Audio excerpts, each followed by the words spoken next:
Right now, we're operating on the information that we have at this point is that there were workmen working on the roof, completing the installation of the air conditioning units. They were doing some soldering work on the flashing toward the front of the roof. They saw some smoke. They opened up part of the building. They thought they had extinguished the fire. Obviously, they hadn't. When we arrived, they told us they thought the fire was out. It wasn't. It was underneath the roof boards and traveled underneath that whole roof.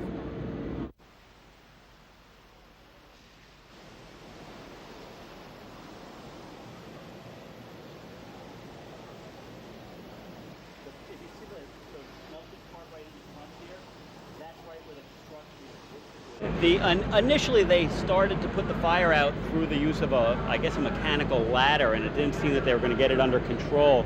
And the fire department was able to get onto a building that was adjacent to the flames or the fire, and actually then were able to get it under control. But it took an extended period of time, almost 2 hours, before they actually got it under control.